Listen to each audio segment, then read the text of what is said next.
Just as the atmosphere was becoming a bit awkward, a sword light cut through the sky. Wei Wuxian knew that Lan Wangji didn't want to hurt him and had refrained from drawing his sword. He himself didn't really want to engage in a close combat duel either. Unexpectedly, Lan Wangji was pushed to his limit and, like a groom drunk on his wedding night, he directly started biting Wei Wuxian's fair neck without restraint. It seemed that he wanted to frighten and subdue Wei Wuxian through biting, and then carry Wei Wuxian in his mouth like a rabbit, transporting him all the way back to Yunshen. Wei Wuxian had been holding back his anger for a long time, but finally couldn't contain it anymore. With a burst of relief, he unsheathed his sword first and pointed it at Lan Wangji's neck. The onlookers, who didn't understand the situation, began to jeer excitedly. Oh, it's getting serious. A murderous intent quickly flashed across Wei Wuxian's face. He had really been scared by the biting. Seizing the opportunity, he grabbed the sword hilt and said sternly, "Lan Wangji, don't think I'm letting you off easily." Before he could finish his sentence, a blue sword light narrowly brushed past Lan Wangji's chest, avoiding it by only a finger's distance. The icy blade of Bichen, emitting a cold gleam, almost carved a blood mark on its owner's chest. The sword edge precisely grazed the flesh, slashing forward and instantly knocking Suibian out of Wei Wuxian's hand. After a few extremely sharp metal clashing sounds, both sword flashes soared into the sky simultaneously. Both of their swords left their hands, and Wei Wuxian was caught off guard and pushed against a white wall. The forceful impact sent a shiver down his spine, making his vision flicker with golden sparks. He gritted his teeth hard. "Lan Wangji, damn!" He couldn't finish his curse as Wei Wuxian suddenly found himself speechless. Lan Wangji did something that not only stunned Wei Wuxian, but also shocked all the onlookers, including Lan Qichen, Zhang Fengmian, Zhang Cheng, and Zhang Yanli, who had hurried out from the sword-testing hall.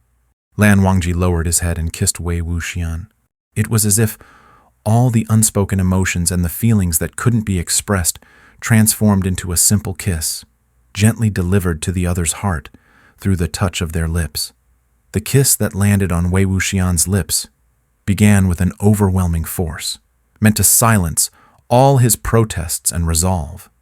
Lan Wangji's lips pressed down abruptly, his tongue igniting a surge of heat as he urgently sucked on him, releasing a shiver of long-held yearning.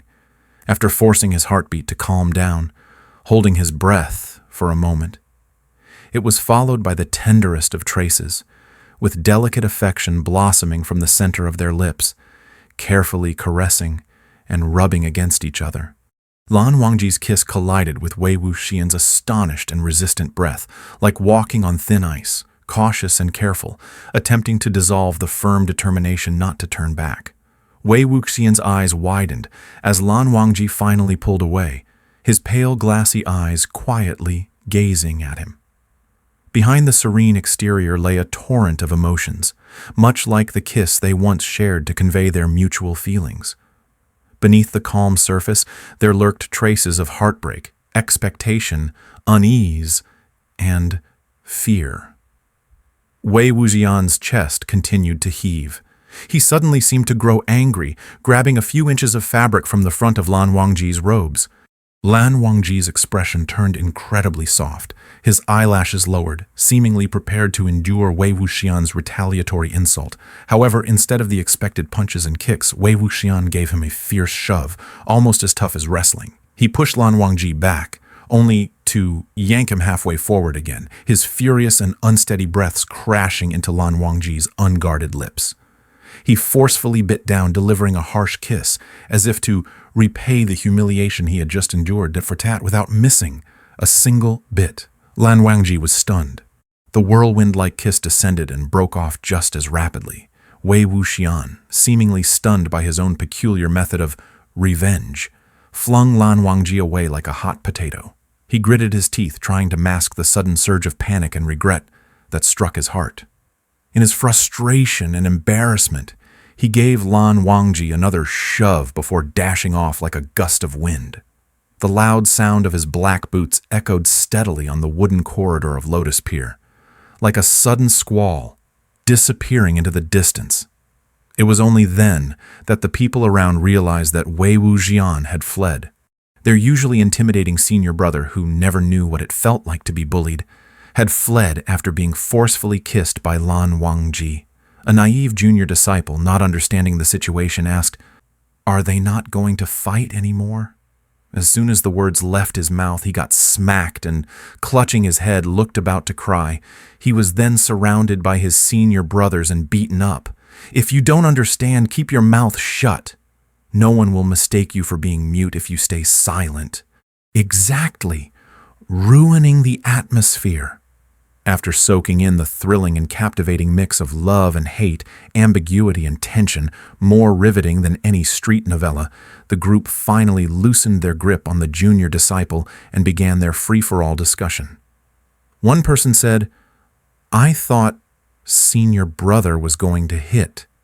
How did it turn into a kiss?" The junior disciple, still squatting on the ground, pouted and muttered softly, "That's exactly what I meant." No one paid attention to him. A senior brother standing above him rubbed his hands together, grinning from ear to ear, and said, "Our senior brother panicked. I've never seen him look so flustered, angry, and embarrassed. Indeed, just like those young girls he used to tease. What goes around comes around. This time he stumbled himself. He used to be the one harassing others. Now he's getting a taste of his own medicine.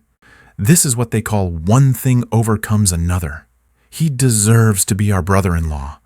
As the conversation reached this point, everyone's gaze naturally shifted to Lan Wangji in the courtyard. He was still standing in the spot where Wei Wuxian had kissed him back and pushed him away, his posture unchanged, remaining silent and seemingly lost in thought.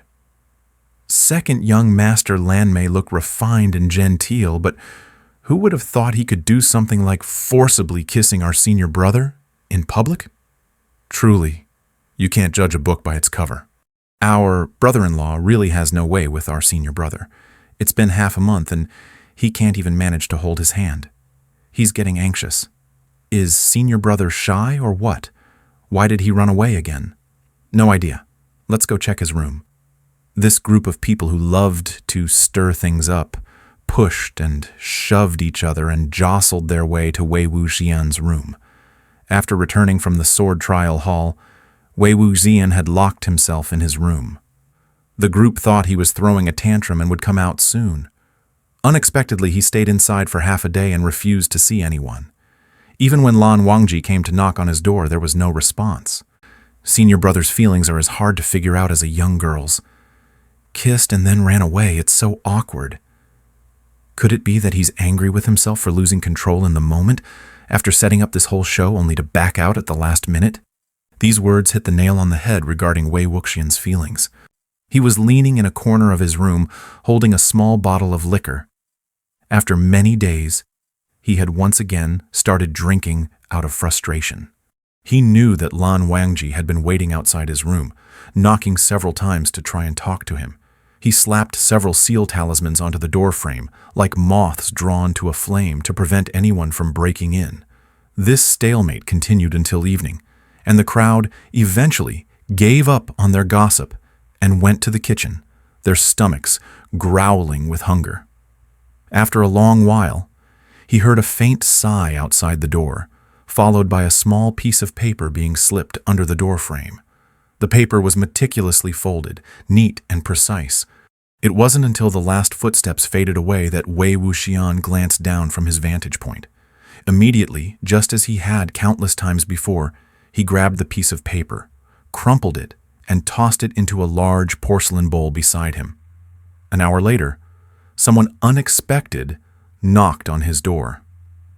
"Xian, can I have a word with you?" A moment later, the wooden door quietly cracked open a sliver. Inside the room, it was a mess, with the small ceiling talismans fluttering down like butterflies. At the doorway, a large porcelain bowl couldn't contain the crumpled paper balls, overfilled like a stuffed stomach, spilling over several times. Wei Wuxian barely managed to clear a small space with his foot, fetched 2 cushions and laid them out on the floor while apologizing to Lan Xichen. The two of them sat facing each other, momentarily silent. Wei Wuxian sniffled, seemingly trapped by the lingering scent of alcohol, his eyes locked in a daze on a spot on the floor, his hands gently twisting together.